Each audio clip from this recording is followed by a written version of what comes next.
Hello hi friends ఈరోజు కొత్త BGM అయితే తెచ్చాను. చాలా అంటే చాలా బాగుంది. ఇది కన్నడ డైలాగ్ మీద అయితే ఉంటుంది. చాలా సింక్ అయింది వీడియోకి. ఇది చాలా అంటే చాలా బాగుంది. మీ ఫోటోతో ఎలా క్రియేట్ చేసుకోవాలి ఈ వీడియోలో చెప్తాను. నచ్చితే ఒక చిన్న లైక్ వేయండి. ఇంట్రెస్ట్ ఉంటే లాస్ట్ వరకు అయితే తీసుకోండి. తర్వాత మన ఛానల్ ఇంకా సబ్స్క్రైబ్ అయిపోతే ప్లీజ్ సబ్స్క్రైబ్ చేసి మీ సపోర్ట్ మాకు ఎంతో అవసరం. ప్లీజ్ సపోర్ట్ చేయండి. నచ్చితే లాస్ట్ వరకు చూసి చేసుకోండి. ముందుగా అయితే మీరు డెమో అయితే చూసిండి. డెమో చూసిన తర్వాత వీడియోకి వెళ్ళి మాట్లాడుకోండి. ಇಡೀ ಪ್ರಪಂಚಕ್ಕೆ ಚಾಲೆಂಜ್ ಮಾಡ್ತೀನಿ. ನನ್ನಂತ ಇನ್ನೊಬ್ಬ ಅಭಿಮಾನಿ ನಿಮ್ಗಿಲ್ಲ ಸರ್.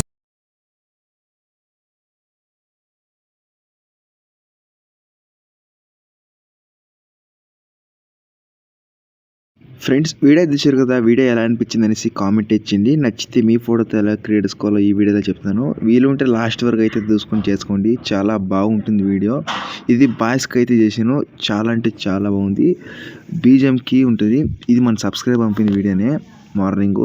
బ్రో ఈ వీడియో కన్నడ డైలాగ్ గురించి చేయమని కాబట్టి చేసాను. చాలా బాగుంది.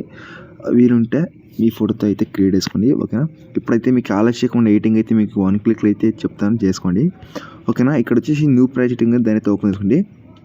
ఓపెన్ చేసుకుంటే మీకు చాలా టైం అయితే 1 క్లిక్ అయితే మీకు ఎడిటింగ్ అయితే చూపిస్తాను. మీ దగ్గర ఒక 4 ఫొటోస్ ఉంటే చాలు, 5 ఫొటోస్ ఉంటే చాలు. చాలా ఈజీగా అయితే ఎడిటింగ్ తీసుకోవచ్చు. ఇక్కడ వచ్చేసి నేను ప్రభాస్ సార్ ఫోటో అయితే పెట్టాను. ఇప్పుడు ఈమెయిల్ చేసి కలర్ ఫిల్కి వెళ్ళి మీడియంకి వెళ్ళి మీరు ఎవరి మీద ఎడిట్ చేయకుండా వాళ్ళకి ఒక ఫోటో యాడ్ చేసి పైన ప్లస్ అనేది క్లిక్ తీసుకోండి.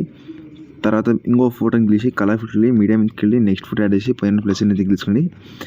నెక్స్ట్ ఫోటోని తీసి కలర్ ఫిల్కి వెళ్ళి మీడియంకి వెళ్ళి నెక్స్ట్ ఫోటో యాడ్ చేసి పైన ప్లస్ అనేది తీసుకోండి. ఇలా మీరు 1 బై 1 బీట్ మార్క్ అనేది మీరు ఫోటోలు యాడ్ చేస్తుంటే చాలు. చాలా ఈజీగా అయితే మీరు 1 క్లిక్ అయితే ఎడిటింగ్ అయితే చేసుకోవచ్చు. ఇంకేమైనా డౌట్ ఉంటే కామెంట్ చేయండి. ఇలా అయితే మీరు లాస్ట్ వరకు 5 ఫొటోస్ అయితే అయిపోయింది. మీరు 1 క్లిక్లో అయితే ఎడిటింగ్ అయితే అయిపోయింది కదా. ఇప్పుడైతే ఇక్కడ సెట్టింగ్స్ పక్కన షేర్ ఆప్షన్ అయితే ఉంది కదా, దాని అయితే క్లిక్ చేసుకోండి. తర్వాత మీకు నచ్చిన క్వాలిటీ మీద సెలెక్ట్ చేసుకొని ఎక్స్పోర్ట్ మీద అయితే క్లిక్ చేసుకొని మీకు సేవ్ అయ్యి గ్యాలరీకి అయితే పోతుంది. నెక్స్ట్ అయితే మేము ముందుకు వస్తున్నాం. Thanks for watch hour. Jai Hind.